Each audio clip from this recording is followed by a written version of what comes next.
we're wired that way because you needed to know where the saber-toothed tiger lived. You needed to know where the danger spots were. Our brains are wired to keep us safe. But the things we use it for today aren't really a safety issue. You're watching the Wow podcast. I'm Jennifer Robin. This conversation is for informational purposes only and is not medical advice. Full disclosure is in the description. Today on the show, we have Laura Jane, host of the Jane Leighton Show. She helps women in corporate leadership silence their inner bully and be kinder to themselves as they navigate their careers, self-doubt, and burnout. Welcome, Laura Jane. I am so excited to be here. Thank you so much for having me. Tell us how you got started and how your experiences led you to focus on empowering women in leadership. Oh, wow. Yes, I was in corporate America for, I'm not going to tell you the exact amount of years, 30 plus years. And, it was fun and it was exciting, but it got a point in my life where I started to hit burnout. And, I call those my robot years. Yeah, I had to turn off all emotion. I just had to do. My husband calls it chop wood and carry water. It's like, today I'm chopping wood and carrying water. Duh. I'm just getting the money in the house. And you start really noticing, like you wake up in the morning and you just go, oh my gosh, I do not want to get up today. I just want to sleep for another 10 minutes. And those were my first check engine lights that were coming on. Of like, I just didn't want to get up in the morning. And so I just ignored it. I tell the story about when I bought my son, my Freedom Day, when I got my son a car, because now I didn't have to taxi him, and it was just the best thing. And 3 or 4 months later, it was used, from somebody that we didn't know. And 3 or 4 months later, it's dead on the road. Mm. And I go, what happened? Like, how did you run this out of oil? And well, the oil light come on, but I kept driving and it would go away. I'm like, oh my gosh, you got to pay attention to those. That meant we needed to do something. And now later in my career, I realized I didn't pay attention to my own check engine lights until I woke up in the hospital after heart surgery. Oh, geez. And you go, oh my gosh, all these things that have been happening, and I ignored them. And I pushed through and I pushed through. I have this little midday rev that I call it. And this is not self-care. This is emergency. This is stopping at the gas station and putting $1 in and getting to your destination. It's as much, you still got to make sure you fill up later, and it's like, why are we not paying attention? And so the reason I got into podcasting was to try and help people to pay attention to those little signals. Are you waking up with a headache? Do you have a hard time breathing after you've walked so far? What are those little tiny things that are different? And we all go, yeah, I'm getting old. Yeah. Well, we think it's, quote, normal, right? Yeah. Well, this is normal for my age, or yeah. Yeah, we do write it all off to normal. And it's normal for the check engine light to come on in your car. And do we just ignore it? Well, I guess some people did. So it's like, I did. I ignored them. I know so many people that said, I didn't change my way of living until after I had my heart attack. And you go, I get it. So how do we start caring about ourselves? And that's why I got into this. It's just like, the more I can just help you see one little glimpse. Maybe it is a day off you need. Maybe it is talking kinder to yourself. My whole thing is, what are those little words that I can change? And start looking at more of a gratitude in my life instead of I have to. Yeah. Oh, I have to go to work. I have to take the kids here. I have to go grocery shopping. We get to do those things. And when we can change our words to I get to go to the grocery store. I have enough money. I have enough time. I have all these things that are allowing me to do this. And we forget to focus. One of the ones I recently started trying to change is unfortunately to fortunately. Instead of saying, unfortunately, I got in a car wreck, it's like, well, fortunately, I was in a car wreck and I survived. What was the good that came out of it? And just little teeny tiny tweaks at those glimpses of where can I be more grateful instead of always looking at the crap that happens. Yeah. Yeah. Very well said. And I really like the car analogy. We've talked a little bit on the show so far about, in other episodes, like you're mentioning, about really paying attention to your language choices. So it's interesting to me, each guest I have that gives me another little tidbit. I had not heard the unfortunately to fortunately word change. And I think that's an important one.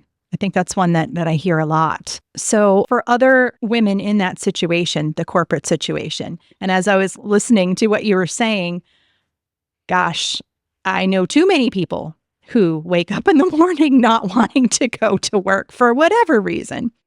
What are some of the check engine signals? What are some things that you're seeing that are common in these corporate women? I think the most when we start getting burned out is the lack of liking our job anymore. We love the money, we love the people, but it's all those, "Oh, I get to work late again, so I don't have a late project." It's those things that we keep putting ourselves on the back burner for. You go to the office and it's like, hey, I need you to get to New York.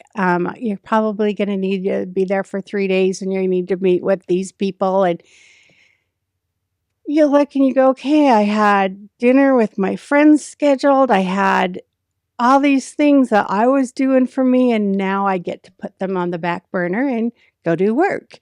And so we keep giving up our own self. And so it's that lack of fulfillment. If you can't, and I try not to use the word balance because our lives aren't separate. We it's that integrating work and life. And when life keeps getting pulled out of the puzzle, there's no you. That's that robot coming back out and just doing its job and pretending like nothing matters. But it does matter. And you have got to find time to look within. I try to do body scans, like this woo-woo stuff. But where is my body not feeling good today? Today, oh, my lower back kind of has a crink in it. I wonder if I slept funny or did I have to sit up in a stupid chair for too long? It's some of the chairs at the offices are not comfortable. Now, usually the ones at your desk are pretty good, but you get into these fancy looking boardrooms and you're going, how picked this chair?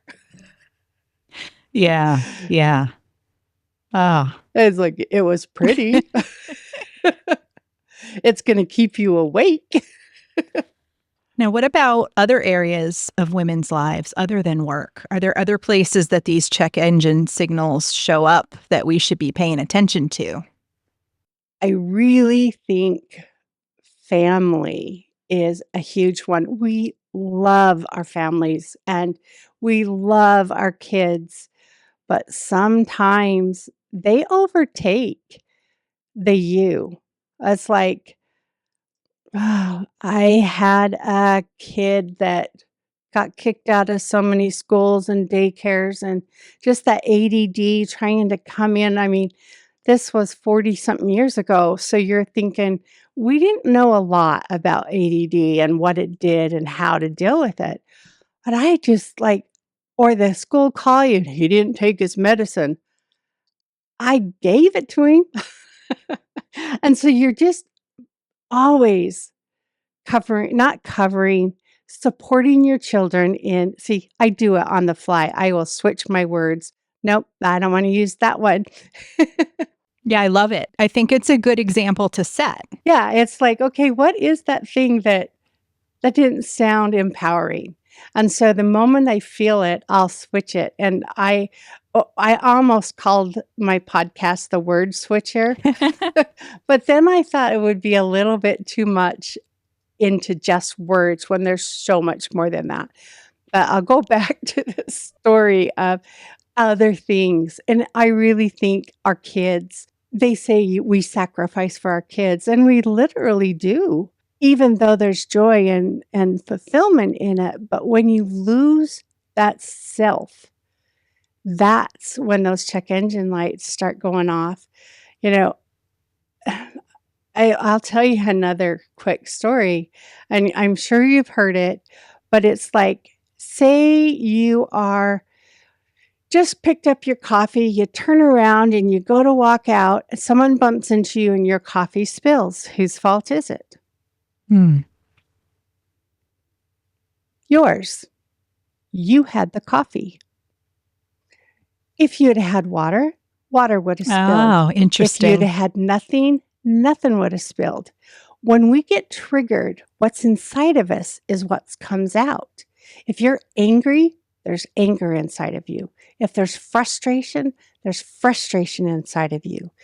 If there's forgiveness inside of you. Have you, mine can change on a daily basis.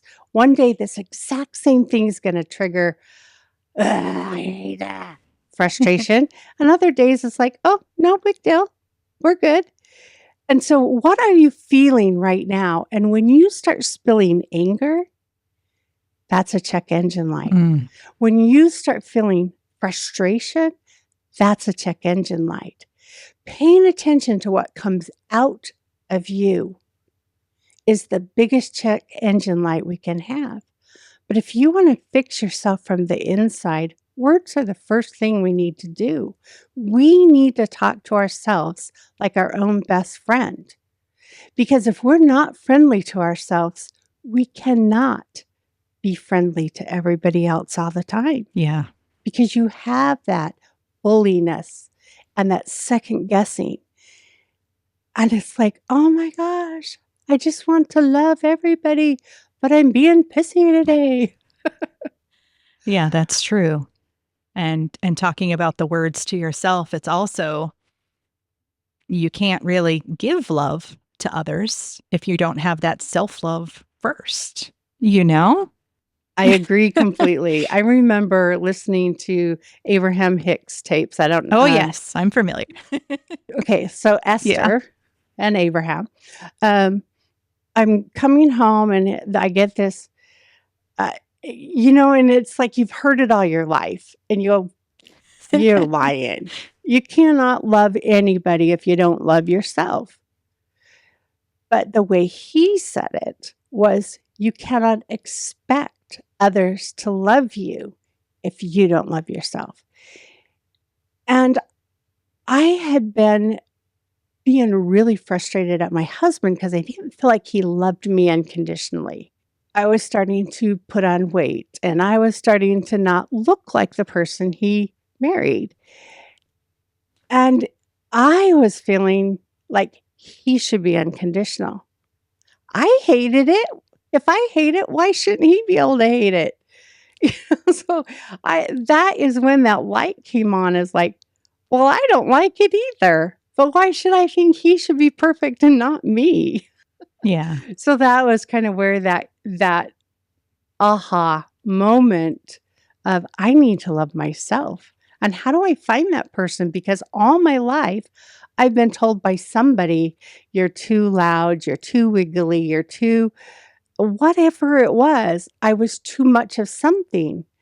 And why I call silencing the inner bully, those are bully voices in our heads. Yeah, absolutely. That person said it one time. How many times did I play it? Oh, yeah. Oh, yeah. It's like I played it over and over. I was the bully. They were just being weird at the moment, but I took it like, this is gospel. I must follow this. I am bad. No. Isn't it interesting how our brains do that? And we'll just hold on to some little piece that whoever said it has long forgotten and has no idea or didn't even intend it to be the way we took it. And our brain just, holds on to it and grabs hold. Mm, Yeah, so there's just so much out there that we can change for ourselves, and it's nobody else's job. yeah. So, what would you say would be a good first couple baby steps for someone, for a woman who says, you know what? I do wake up feeling dreading the day, dreading what I have to do. What would you suggest as once they start to get that awareness, what would you suggest as the first couple baby steps to work with it? I know that if you don't already do this practice, you're gonna go, I don't wanna do that." A gratitude journal. When you're in that moment of, "I don't wanna do this," start focusing on the good that comes from it. I don't wanna go to work. Why do I not wanna go to work? Okay, now why do I want to go? It gives me the income to house my family, to feed my family, to do the things I wanna do. What are your whys? And as you start looking at, my job gives me this, my job gives me this, and you start identifying that gratitude portion, it's such a breath of fresh air. Because and that's that fortunate and unfortunate. How do I start looking at the good side? And start noticing your words when you're telling somebody a story. So, "Oh, no, I gave you 2 things." First is gratitude journal. And even if you write your gratitude journal and something doesn't feel positive in it, change it. Yeah. It's like that's always your option. Yeah. That's interesting.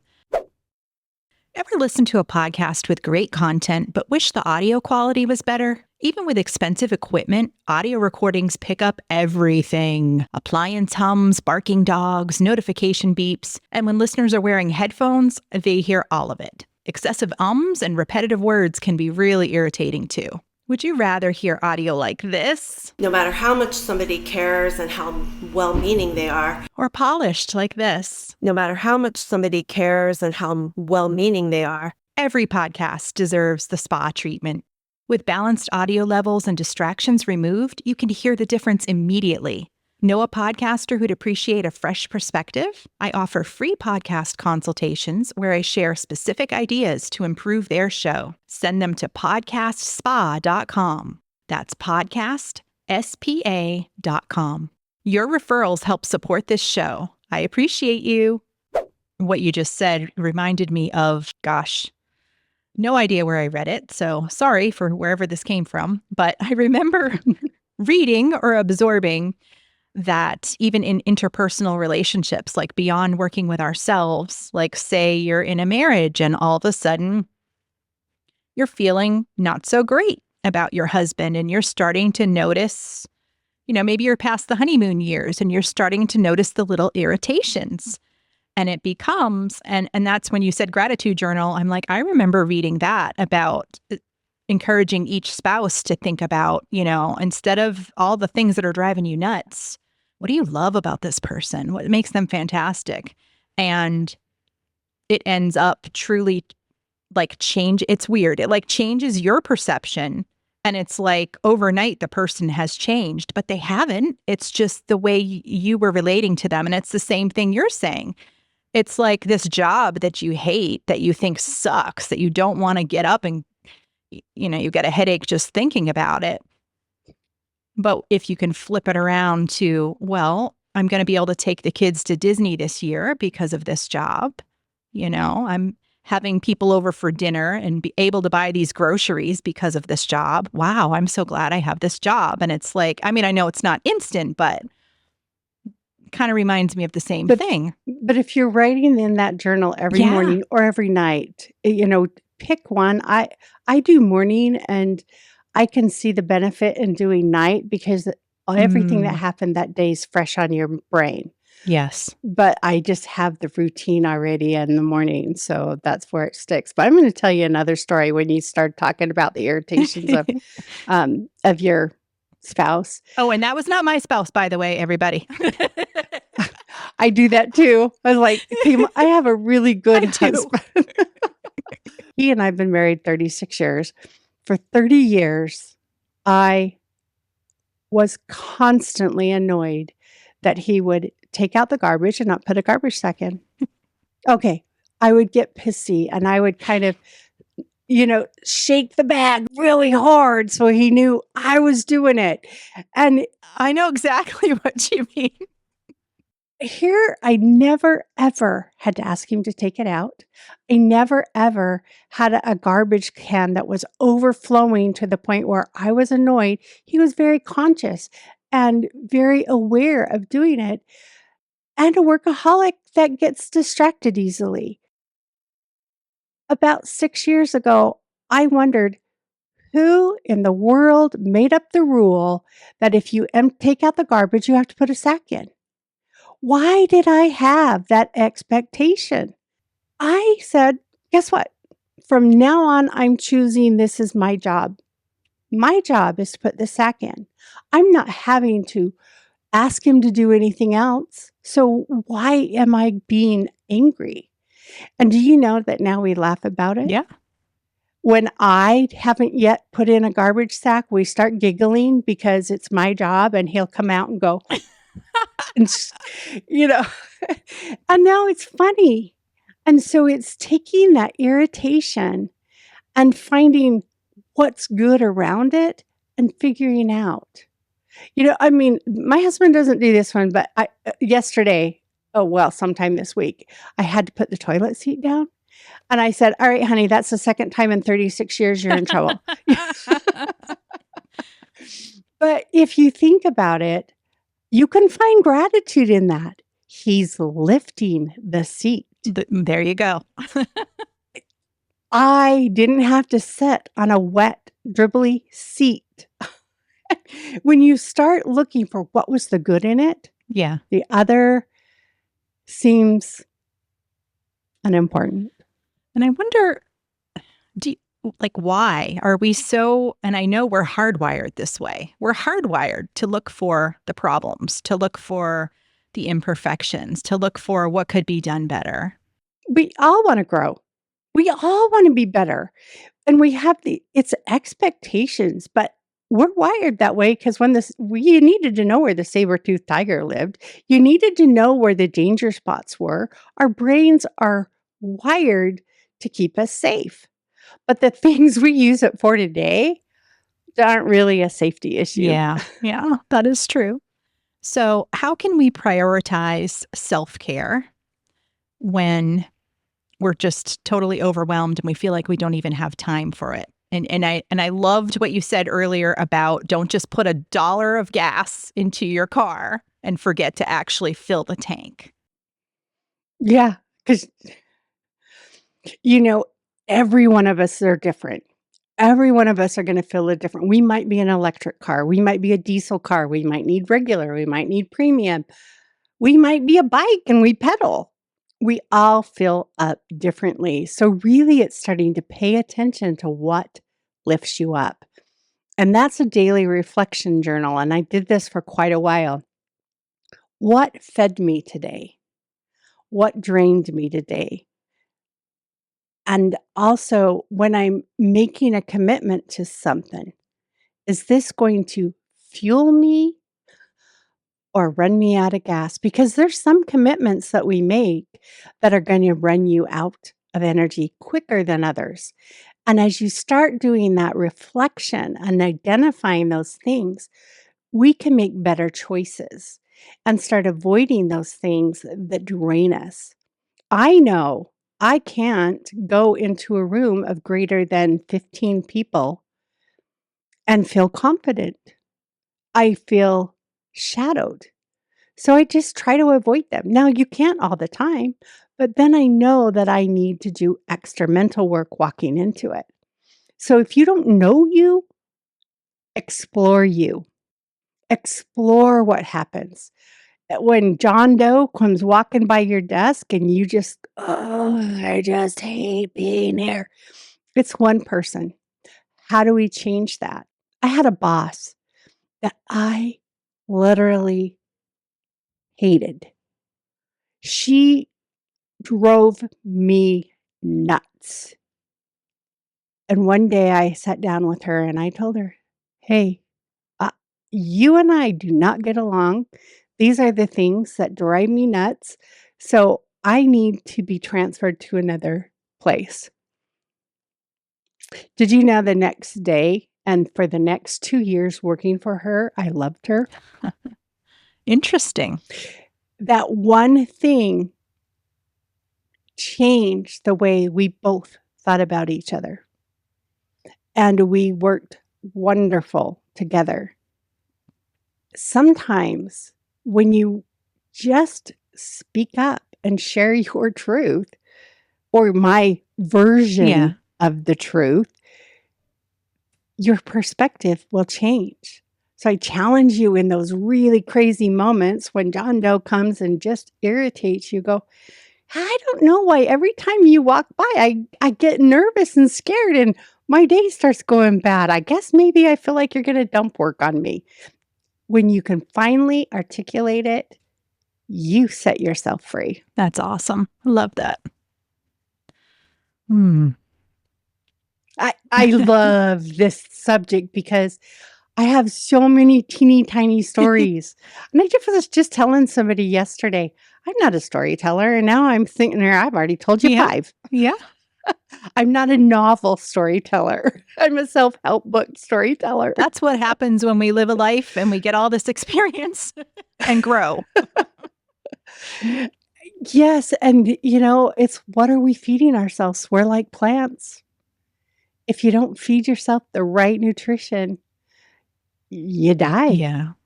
And not just nutrition, but the right thoughts, the right everything. And we're the only feeders of our soul because you have a filter. What's outside of you doesn't have to go inside of you. Yeah.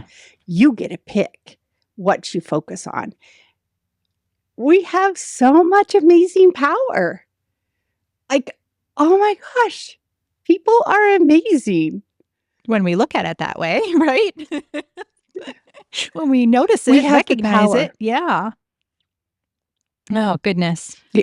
Well, I want to switch gears for a second.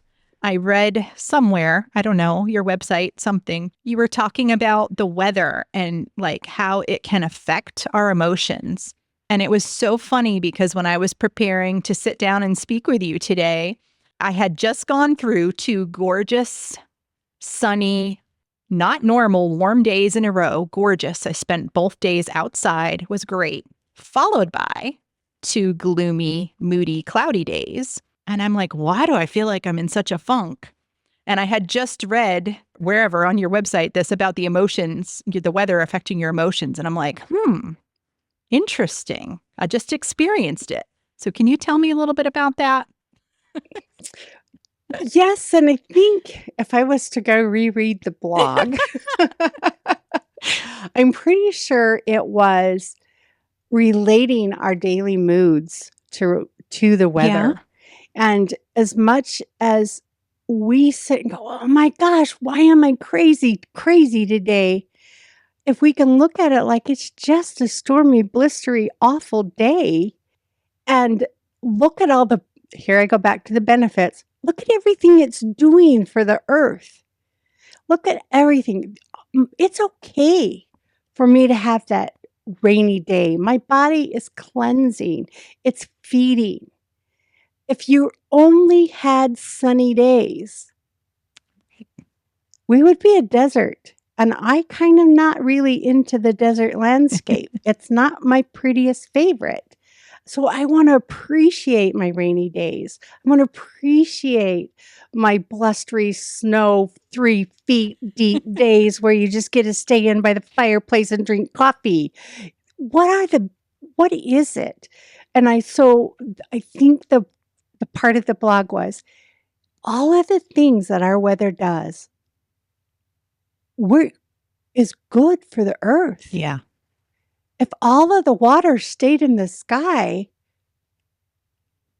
well, we would be out of water by now. But it comes back to the earth. That cyclical movement of I'm watered, now I let the water go and now it comes back. And that is what gives us growth and progress and that ability to flourish. I don't want to be a desert. I want to appreciate my rainy days. I want to appreciate my blustery days and know that I'm going through it and that it's okay. I think sometimes we think we have to be perfect all the time and we see everybody else's highlight Oh, reels yeah. and we focus on our blooper reels. And it's okay to focus on your highlight reels. What went good today? Oh my gosh, it rained. I got this and this and this. Ah, gratitude is the secret key. And all of those moods and emotions are just things to help trigger. How do I respond? Lovely. I love you give off a very warm, friendly, uplifted vibe. I love it. I hope it comes through over the airwaves and the ear pods. Is there anything we didn't talk about today that you think is important? The most important thing is you are important. You have a mission. And it's okay. Where you're at right now is okay. We're in the perfect spot. We're in the perfect moment. You can choose to change at any moment. It gives me hope for the world. When you're kind to yourself, it's so much easier to spill out kindness. So, love life. Beautiful. So I'm sure by now people are wondering where they can find you if they want to work with you and they want to learn more. So where can they find your resources? You can find me at laurajaneleighton.com. That has my blogs and the BFF Coaches Network. A lot of the coaches that I have interviewed are listed on there and the podcast they were on. So I've been trying to share the fruits of all my labors that I've been going on. And my podcast, The Laura Jane Leighton Show, every Monday I have a challenge. And those are most of the time these little quick blurbs. They're under 5 minutes. And this is the chance to try on the shoes. We don't all like the same shoes. We don't all like the same fit. Try it. If you don't like it, that's okay. You tried it. You gave yourself an opportunity to try something new. If it fits, use it. Love it. Embrace it. And then I do 2 guest interviews every week. I started a meetup group called the BFF Leaders Circle for Empowerment. I have open discussions. The most recent one was about how we can use our intuition in our decision making. I also have these once a month author spotlights. If you ever wanted to ask them a question, they're free, they're online, and I'm planning a road tour, and I'm just going to go talk to the little groups and help share this same message. So that's what my retirement looks like. That sounds running like around fun. the country, having a good time, and really trying to reach out to each one of you and saying, you are worth it. And I'm calling it my kindness tour. When we can be kind to ourselves, we start fixing the world one person at a time. And wouldn't that be so cool if everybody was kind? Beautiful. What a dream. It's like world peace. Yes. It's just a big dream that we can only change one person at a time.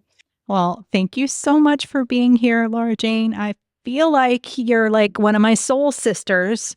I had so much fun. I appreciate it. And I appreciate everything you shared with everyone. Well, thank you. I love sharing the message. So thank you for having me.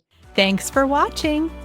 Let me know what your biggest takeaway was. Just drop it in the comments. And don't forget to subscribe for more.